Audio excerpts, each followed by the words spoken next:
Se ven las imágenes, ¿verdad? Supongo. Sí, doctor. Ya. Para alcanzar este diagnóstico se requiere un equipo de ecografía especial. No es una ecografía como la que ustedes conocen habitualmente. Es un equipo que tiene un transductor, que dentro de este aparato hay un cristal, que es el transductor en realidad de ultrasonido, que va avanzando y obtiene imágenes en tiempo real y además posibles de ser eh, posteriormente manejadas con imágenes 3D. ¿Cómo se hace esto?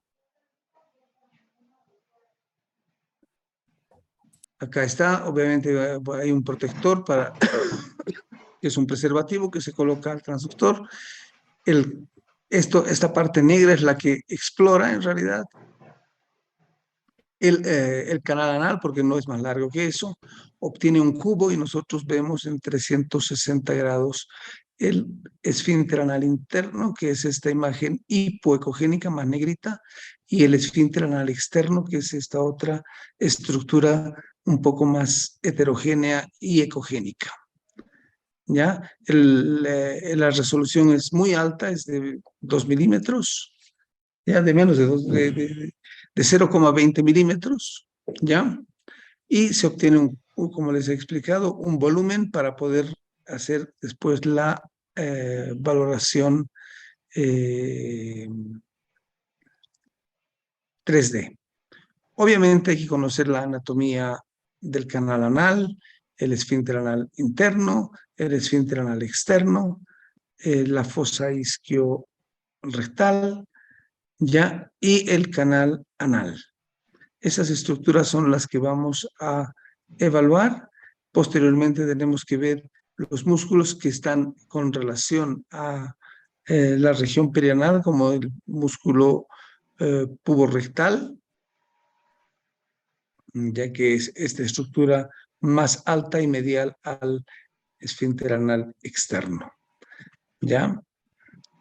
En un gráfico coronal se ve más o menos así. Estos son los músculos elevadores del ano, que más abajo se continúan y se funden con el músculo puborectal, que tiene importancia en la continencia.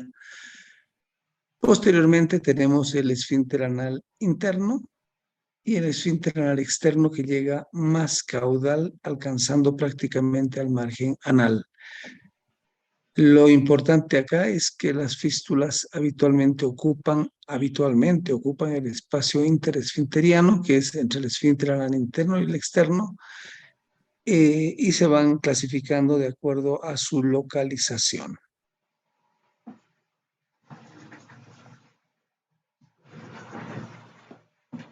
Lo mismo, esfínter anal interno, esfínter anal externo y el espacio interesfinteriano, que es por donde las colecciones líquidas pueden migrar hasta por encima del músculo elevador del ano. ¿Cuál es la importancia de esto? Que obviamente necesitamos definir con certeza absoluta la localización de las colecciones líquidas. Este es una resonancia magnética y acá unas imágenes para mostrar la relación de las distintas estructuras que estamos evaluando. Y obviamente la resonancia es muy exquisita para valorar todas esas estructuras, pero la ecografía endonal permite evaluar en forma también muy extraordinaria todas estas áreas a un costo significativamente menor y a un tiempo también mucho menor. La ecografía, la resonancia magnética de esta área permite diferenciar estructuras de partes blandas con muy alta posibilidad diagnóstica y también pesquisar colecciones líquidas o trayectos fistulosos de la misma forma que lo hace la ecografía endoanal. ¿Ya? ¿Y cómo hacemos este examen de ecografía endoanal con el paciente en decúbito lateral? Se coloca el transductor, obviamente con una preparación previa del paciente, del intestino, y vamos a, por convención internacional, las horas 6 del reloj van a ser la parte posterior del paciente, las horas 12 va a ser la parte anterior, obviamente el lado derecho y el izquierdo corresponden a las horas 9 y 3 respectivamente. ¿Cómo vemos una ecografía endonal? La vemos así. Vemos una imagen circular, porque este es el transductor que va rotando, y al ir rotando va generando la imagen, y podemos ver claramente las características del esfínter anal interno y del esfínter anal externo, y por supuesto si hay interrupciones de estos, los vamos a pesquisar con mucha facilidad. ¿Ya? Entonces, aquí tenemos, por ejemplo, el esfínter anal interno. Esta es la submucosa. Esta imagen más blanquita corresponde a la interfase entre el transductor y la mucosa del transductor, del canal anal. Aquí entre ambos esfínteres va a estar el músculo longitudinal que transcurre por el espacio interesfinteriano. ¿Ya? Y obviamente vamos a diferenciar las fístulas de acuerdo a sus localizaciones en una inferior, en tercio medio y otra en superior, ya a nivel de los espacios supraelevadores. Mientras más asciende, por supuesto, la posibilidad de que alcancemos a colecciones líquidas más altas es de más riesgo. Es así que entonces esta imagen está representando los músculos, los elevadores del ano y la región de los esfínteres, tanto interno como externo. Acá interno y esta otra imagen el externo.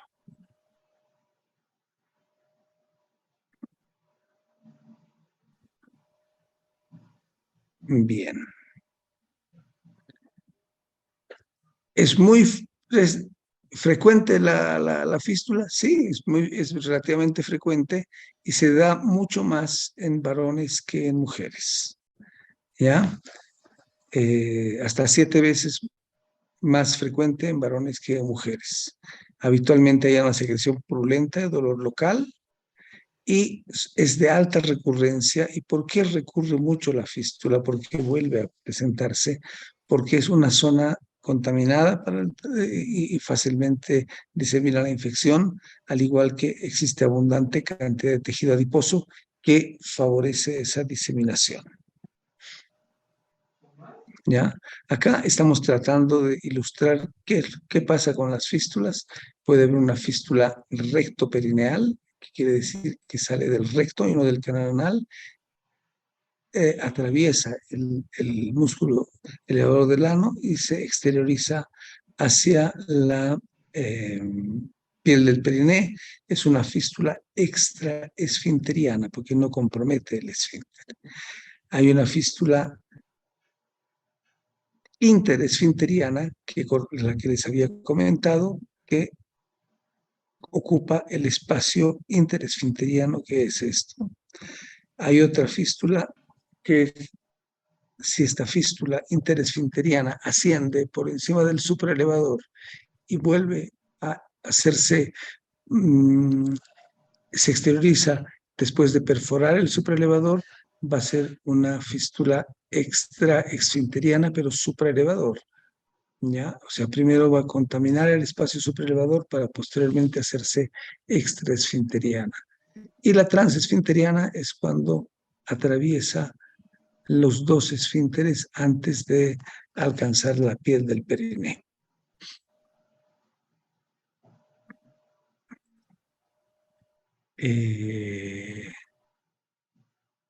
Tenemos, ¿qué es lo que tratamos de buscar con este método? Tratamos de buscar el trayecto fistuloso, tratamos de ver el orificio fistuloso interno, que es el que llega hasta la mucosa anal.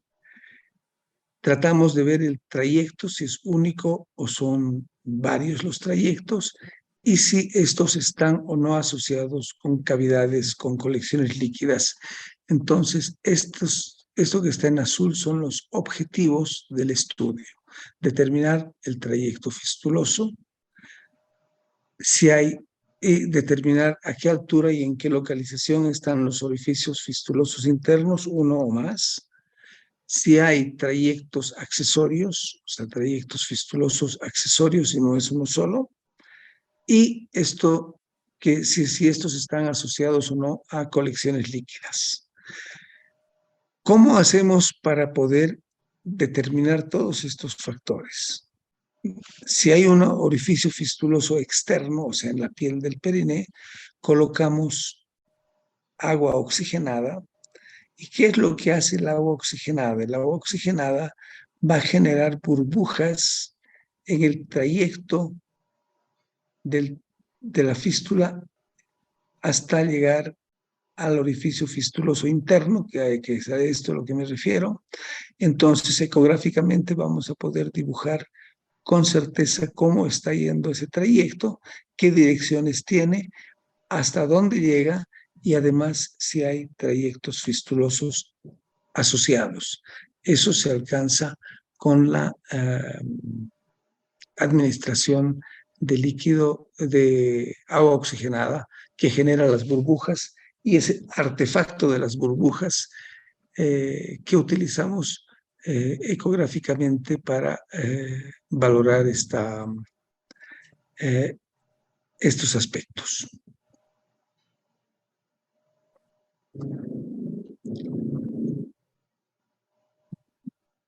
Hay clasificaciones que no tiene sentido que las veamos ahora, pero obviamente, dependiendo de las características de ese trayecto, pueden ser fístulas simples, ¿ya?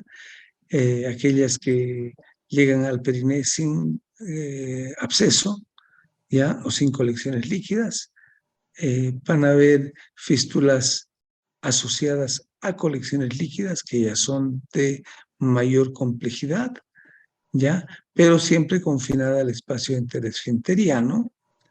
Pueden o no tener trayectos secundarios, ¿ya? Y a veces son aquellas que forman y se dicen que son fístulas en herradura o abscesos en herradura. Cuando ya atraviesa ambos esfínteres, tanto el interno como el externo, es una transesfinteriana, por supuesto ya estamos con una fístula de mayor complejidad. Estas fístulas alcanzan la grasa de la fosa isquioanal y obviamente como que hay abundante grasa, pueden diseminarse a más áreas y provocar colecciones líquidas multiseptadas de difícil manejo terapéutico. ¿Ya?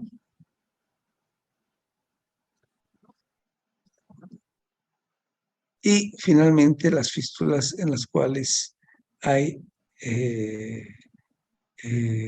colecciones líquidas en el espacio supraelevador, o sea, muy arriba, y que hace que el tratamiento de estas colecciones líquidas tan extensas, tan lejos y alejadas del margen anal, hacen que el tratamiento de estos pacientes sea más complejo. ¿Cuáles son las ventajas de este método? Es que es un método rápido. En general es muy bien tolerado por los pacientes. Nos permite localizar el trayecto fistuloso. Es de bajo costo y obviamente la utilización del agua oxigenada es una herramienta importante que nos ayuda para dibujar, por decir así, los trayectos fistulosos. ¿Qué desventajas tiene este método? Es que es muy difícil diferenciar una fístula activa de una fibrosis si es que no hay orificio fistuloso externo, ¿ya?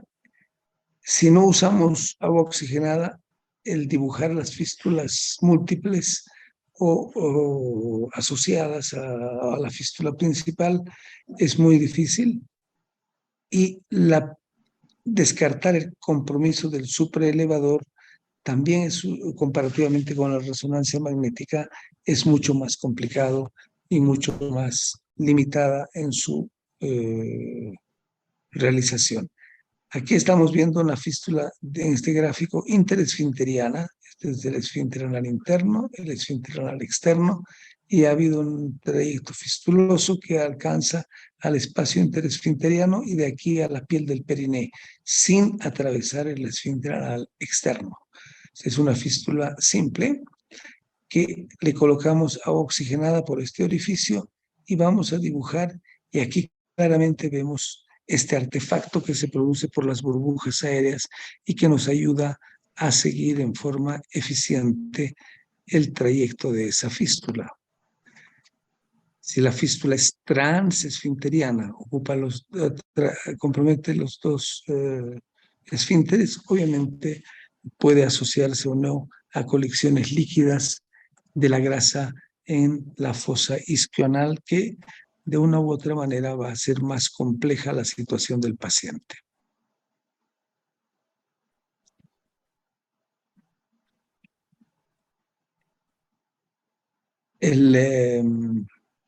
La posibilidad de reconstrucciones nos permite evaluar estos trayectos fistulosos tanto en el plano axial, que es este, como el plano sagital o coronal, dependiendo el que elijamos en la reconstrucción. ¿Ya?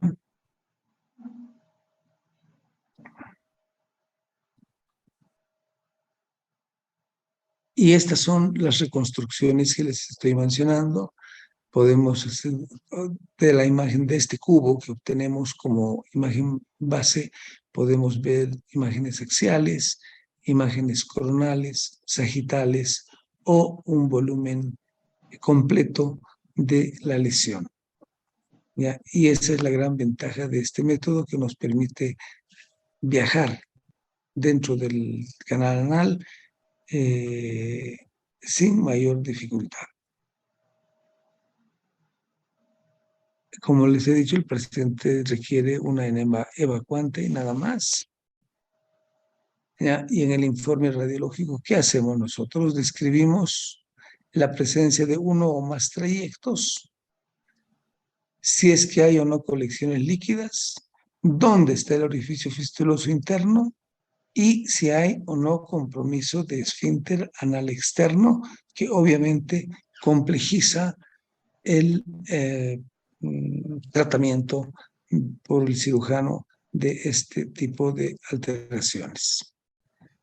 Hay otros métodos para ver fístulas, por supuesto, y el otro método diagnóstico importante es la resonancia magnética, como ya les hemos mostrado, que tiene la gran ventaja de tener una mayor amplitud para la evaluación, porque la ecografía tiene una visión limitada, tiene una muy buena resolución de contraste y permite valorar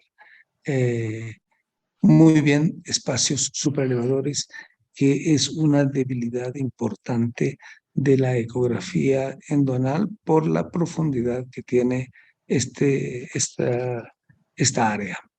La tomografía computada puede ser útil, sí puede ser útil en colecciones líquidas grandes, no para ver trayectos fistulosos, porque no hay posibilidad de la tomografía de resolución de contraste tan buena como con la tomografía, como con la resonancia, perdón. ¿Ya? Es así que la resonancia magnética, digamos que es el gold standard, como imagen es extraordinariamente importante, pero su costo, el tiempo de exploración, la no aceptabilidad del paciente para quedarse quieto por 40 minutos. La ecografía endonal demora unos 5 o 7 minutos, en cambio una resonancia magnética demora 40 minutos. Y el costo es también muy, muy superior. ¿Ya? Las imágenes que se obtienen son tremendamente potentes para alcanzar diagnóstico. Acá, por ejemplo, que estamos viendo claramente una fístula, vemos todo el trayecto de la fístula, hasta dónde alcanza, podemos hacer las medidas, podemos ver trayectos fistulosos accesorios y colecciones líquidas, pero obviamente, nuevamente les digo, es el costo. Así que aquí están, al igual que cuando hemos visto ecografía, las ventajas y desventajas de este método es que permite una adecuada clasificación prequirúrgica, puede mostrarnos trayecto principal y secundarios, valora muy bien el complejo esfinteriano, las fosas isquiorrectales y fundamentalmente el espacio supraelevador. Pero entre sus desventajas están que no todos los pacientes toleran estar dentro del túnel. Muchos pacientes tienen claustrofobia y no toleran 40 minutos dentro. Si el paciente es portador de prótesis metálicas o marcapasos, por supuesto no puede ingresar al equipo a no ser que sean elementos compatibles con resonancia magnética. El uso de contraste siempre tiene potencial alergia y en insuficientes renales también puede condicionar algún grado de limitación. Y la otra limitación importante, por supuesto, es el costo elevado comparativamente a la ecografía. ¿Ya? Aquí hay una comparación entre una ecografía endoanal en la que muestra un trayecto fistuloso, ¿ya? Y la resonancia magnética de la misma forma esto corresponde a este mismo paciente, corresponde a esta imagen lineal en esta área. La información es bastante similar, pero obviamente la caracterización tisular es muy, muy buena por resonancia magnética. ¿Ya?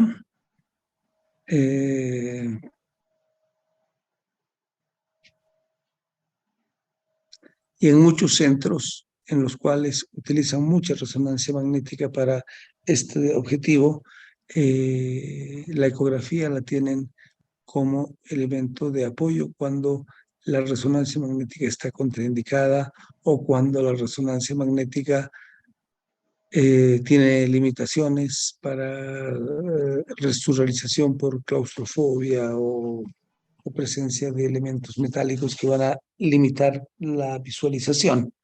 Pero esta no es nuestra realidad. Nuestra realidad es que la ecografía, al ser más accesible en cuanto a costo y tener un buen rendimiento, se prefiere iniciar la exploración con ecografía y si hay dudas, recurrimos a la resonancia magnética. ¿Qué podemos decir entonces de todo esto? A modo de resumen. La ecografía endonal es un método útil para la valoración de trayectos fistulosos y abscesos perianales. Nos permite ver su origen, su trayecto y su orificio fistuloso externo en la piel del perineo, ¿ya? Que son aspectos importantes para que planifique el cirujano el tratamiento. Nos ayudamos mucho con el agua oxigenada para valorar el trayecto, lo que hace que el rendimiento diagnóstico mejore de esta técnica. Tratamos de mostrar al coloproctólogo toda la anatomía y las variantes que ésta tenga y todos los elementos que contenga la patología para que en una sola cirugía pueda resolverse todo el problema. Porque si no es así, este paciente va a recidivar no una, sino varias veces y va a requerir múltiples procedimientos quirúrgicos. La resonancia magnética, nosotros en nuestro medio la utilizamos como complemento cuando hay casos muy complejos que no son posibles de definir con certeza absoluta mediante la ecografía.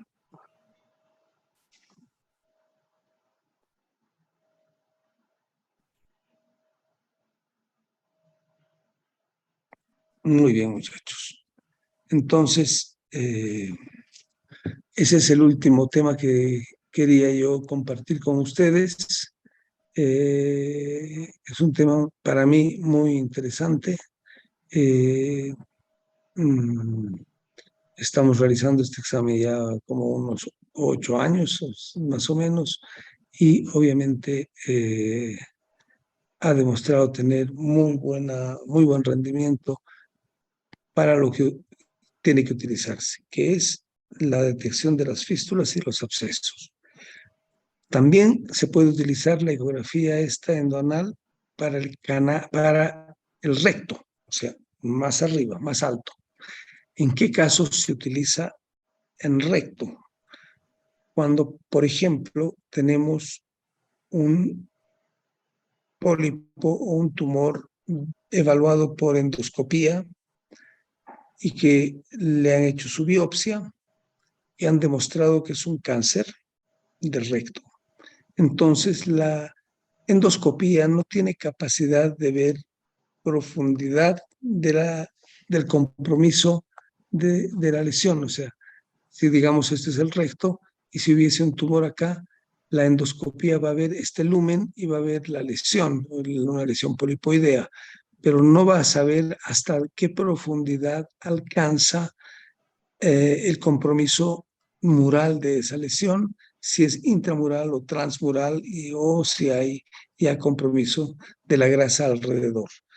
Y la ecografía endoanal, al igual que la ecografía transesofágica, que es muy similar, va a permitir eh, determinar esa,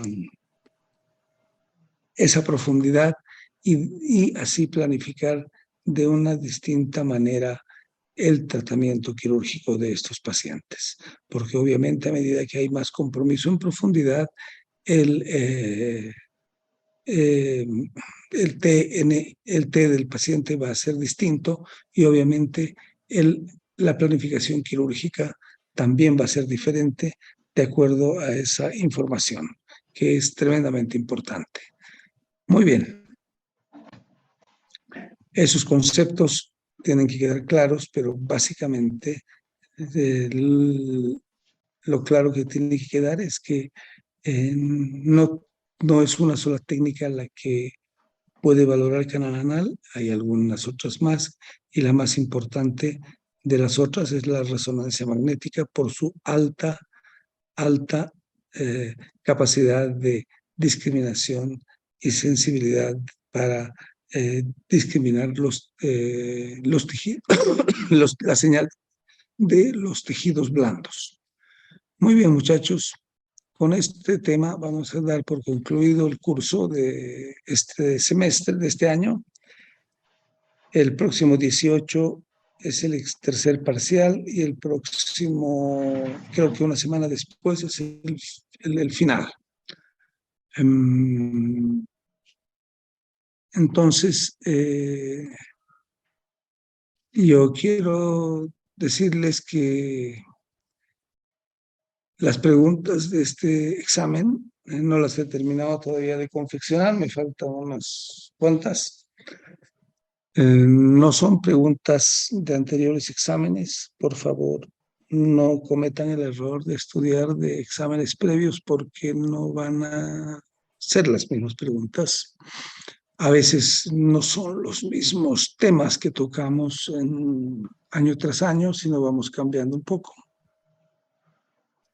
Obviamente dentro de la parte de abdomen y de tubo digestivo, pero las preguntas van a salir de clases, las preguntas van a ser algunas de ellas para pensar un poquito, o sea, no es tampoco para desgastar neuronas, pero muchas de ellas son simplemente de sentido común y espero que les vaya bien. Ojalá hayamos sido un aporte, aunque sea un granito de arena, para su formación y haya quedado muchos de los aspectos de imágenes claros para una actividad futura desde el punto de vista clínico. El objetivo de estas clases, como se les ha mencionado desde el principio,